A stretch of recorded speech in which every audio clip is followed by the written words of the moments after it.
RD ব্লকের কলসিমুড়া গ্রাম পঞ্চায়েতের অধীনে অবস্থিত নিবেদিতা শিশু নিকেতন হাইস্কুলে গতকাল অনুষ্ঠিত হয় মাধ্যমিক পরীক্ষার্থীদের বিদায় সংবর্ধনা ও মিলাদ মাহফিল। ১৯৯৯ সালে বিশিষ্ট শিক্ষক ও সমাজসেবক খলিলুর রহমান সাহেবের উদ্যোগে প্রতিষ্ঠিত এই বিদ্যালয়টি শুরু হয়েছিল মাত্র ৩৩ জন শিক্ষার্থী নিয়ে। বর্তমানে এখানে ৬৭০ জন ছাত্রছাত্রী পড়াশোনা করছে এবং বিদ্যালয়টি প্রাথমিক থেকে মাধ্যমিক স্তরে উন্নতি লাভ করেছে। বিদ্যালয়ের প্রধান শিক্ষক আবুল কাশেমের স্বাগত ভাষণের মাধ্যমে দুপুর ১২টায় অনুষ্ঠানে শুরু হয়। তিনি বলেন, প্রতি বছর সরস্বতী পূজা ও মিলাদ মাহফিলের আয়োজন করা হয় শিক্ষার্থীদের ভবিষ্যৎ উজ্জ্বল করার জন্য আল্লাহর নিকট আশীর্বাদ প্রার্থনা করতে। অনুষ্ঠানে উপস্থিত ছিলেন বিদ্যালয় পরিচালনা কমিটির সভাপতি সুভাষচন্দ্র সাহা, সহসভাপতি খুরশিদ রহমান, বিশিষ্ট সমাজসেবক অনিল চন্দ্র দাস, বক্সনগর পঞ্চায়েতের প্রধান বুলটি সরকার, কলসিমুড়া গ্রামের প্রধান অনিতা বিশ্বাস, পুঠিয়া গ্রাম পঞ্চায়েতের প্রধান হুমায়ুন মিয়া এবং অন্যান্য বিশিষ্ট ব্যক্তিরা। বিদায় সংবর্ধনা অনুষ্ঠানে মাধ্যমিক পরীক্ষার্থীদের হাতে মানপত্র, ফাইল কভার, কলম ও জলের ফ্লাক্স তুলে দেন সভাপতি সুভাষচন্দ্র সাহা।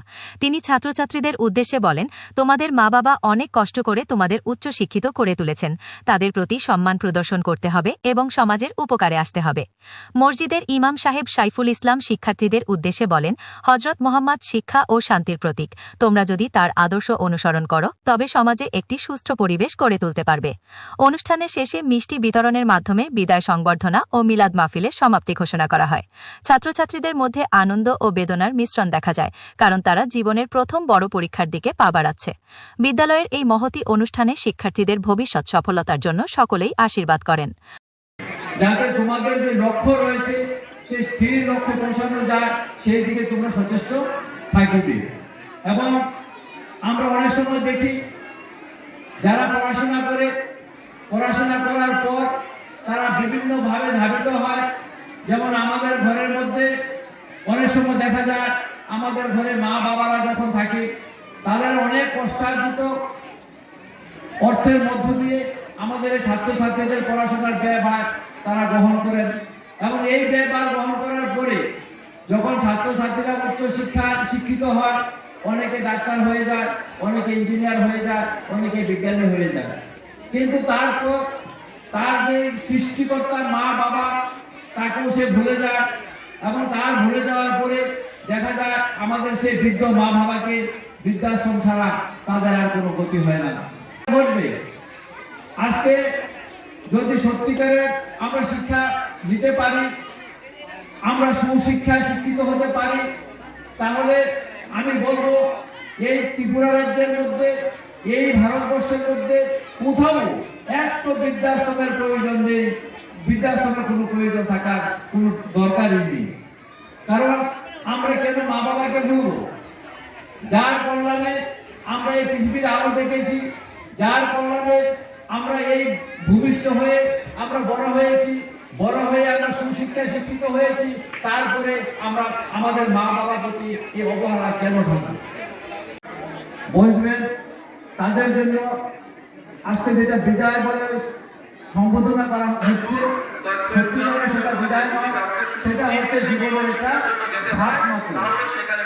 সেই জীবনের প্রথম কারণ আমাদের প্রিয় নবী হযরত মুহাম্মদ সাল্লাল্লাহু আলাইহি সাল্লাম এই বিশ্বের মধ্যে এমন একজন মানব হয়ে এসেছিলেন যার জীবনের প্রতিটি বিষয়, অর্থাৎ তার জন্ম থেকে শুরু করে তার যে ৬৩ বছরের জীবনকাল, এই জীবনকালে তিনি প্রতিটি মানবকে যতদিন পর্যন্ত এই পৃথিবী থাকবে এই পৃথিবীর প্রতিটি মানবকুলের কাছে তিনি তার জীবনকে একটা আদর্শ হিসাবে নিদর্শন রেখে গেছেন। তার প্রতিটি কাজকর্ম, তার কথা বলা, তার জীবনের শিক্ষা, তার রাষ্ট্র পরিচালনা, সে মানুষের সাথে সম্পর্ক, বন্ধুত্ব, সামাজিক, পারিবারিক প্রতিটি জায়গায় এমন তিনি নজির রেখে গেছেন যেগুলো যদি আমরা মানবকুল অনুসরণ করি, আমরা তাহলে পৃথিবীর মানব জাতি এই পৃথিবী থেকে সমস্ত হিংসা, বিদ্বেষ, হানাহানি সবকিছু দূর হয়ে যাবে।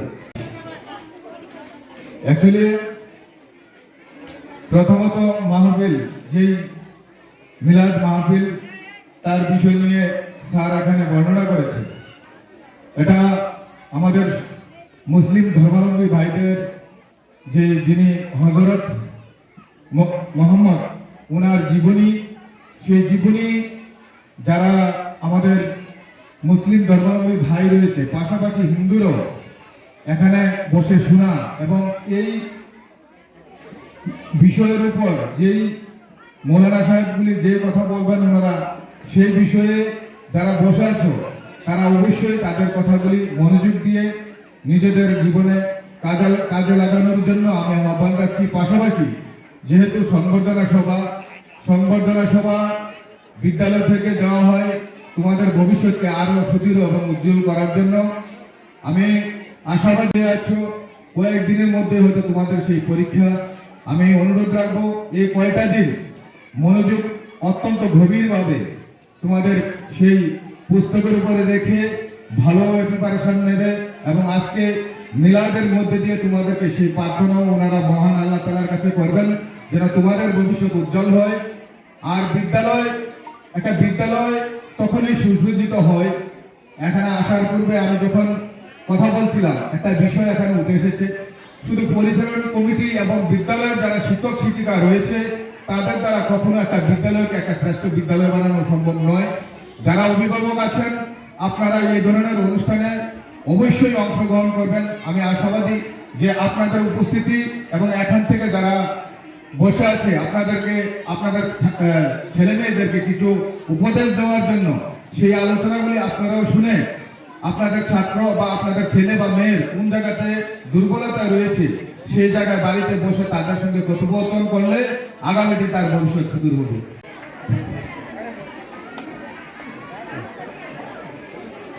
সবাই হাততালি দাও।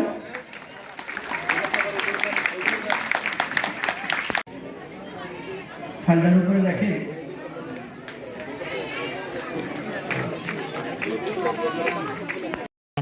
বক্সনগর থেকে প্রভাত ঘোষের রিপোর্ট, সংবাদ ত্রিপুরা।